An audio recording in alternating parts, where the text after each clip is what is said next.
Joining us now, House Minority Leader, Democratic Congressman Hakeem Jeffries of New York.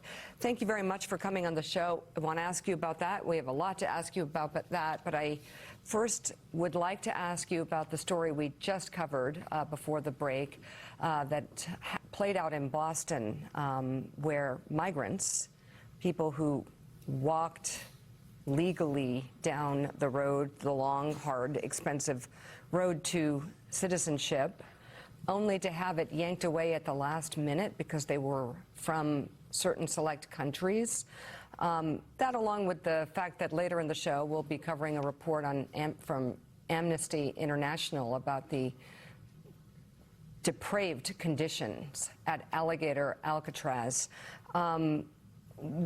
What do you have to say, and is there anything that you can do about what is happening to these migrants, especially those who have taken the legal route to become citizens of the United States of America and to take part in that incredibly emotional, personal, and American ceremony to become a citizen and pledge allegiance?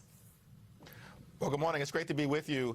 It was a devastating day for people who are legal permanent residents. They've been living in this country lawfully, contributing to their communities, anticipating this incredibly important day, this milestone that's very consistent with, the American dream and the notion that we are both a nation of immigrants and a nation anchored in the rule of law.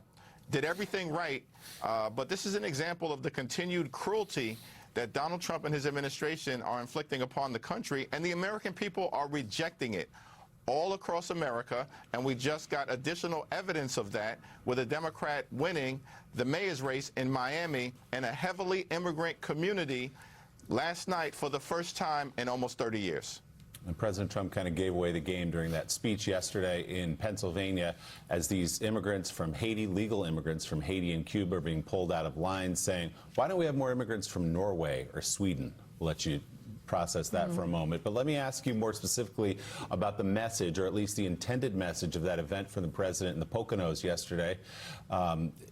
It was ostensibly about affordability. We'd heard that his advisors had said, hey, we've seen the results of these elections. We're looking at polls. We're listening to our own voters saying things are too expensive in this country.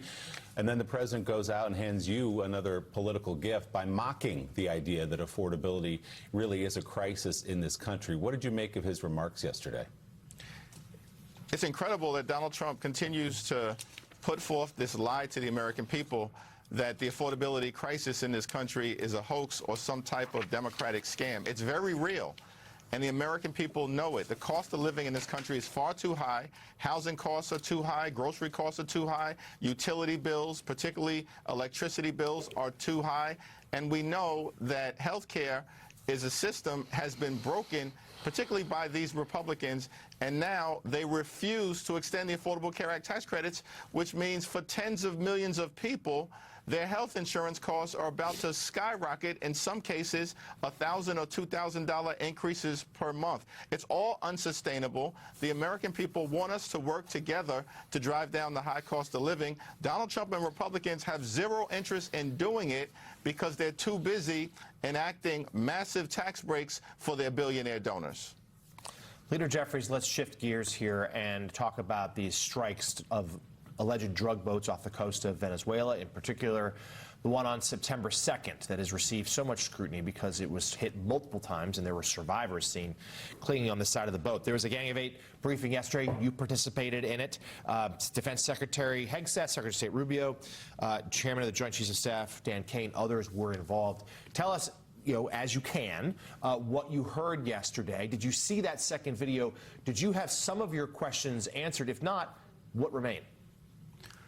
Well, I still haven't seen any evidence that justifies these strikes, which we believe are extrajudicial in many instances.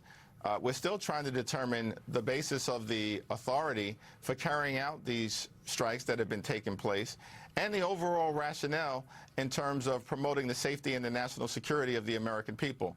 It certainly is also the case that we're arguing for more transparency for members of the House of Representatives and the United States Senate. As Leader Schumer has said publicly, and as I've supported, we believe that the entire Congress should see the the whole video so that we have context for the strike that took place, which many of us believe is inconsistent with the law and with American values.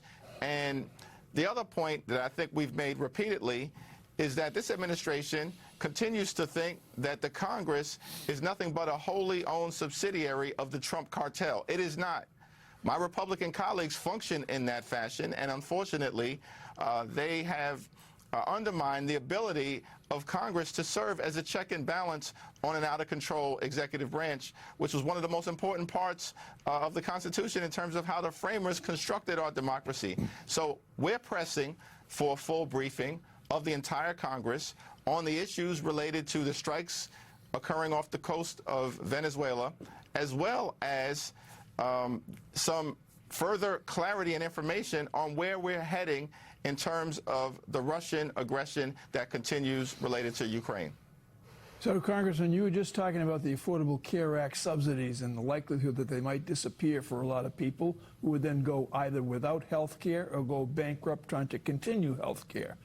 What can you do on the Democratic side of the aisle with legislative tricks or traps or whatever to make sure that this does not happen, that they don't lose the subsidies? Well, this is an incredibly urgent issue for tens of millions of people. All 214 Democrats have signed a discharge petition to force an up or down vote on extending the Affordable Care Act tax credits, to make sure that that happens before the end of this month. All we need are 4 Republicans in the House to join us. There are 220 of them. We only need 4. And if that happens, then we can force that up or down vote. And everyone knows that the votes exist to ensure that we extend the Affordable Care Act tax credits, that we can ensure that working class Americans, middle class Americans, and everyday Americans don't face a dramatic increase in their health insurance costs, so much so that they will be unable to go see a doctor when they need one. House Minority Leader, Democratic Congressman Hakeem Jeffries of New York, thank you very much for coming on the show this morning. We appreciate it.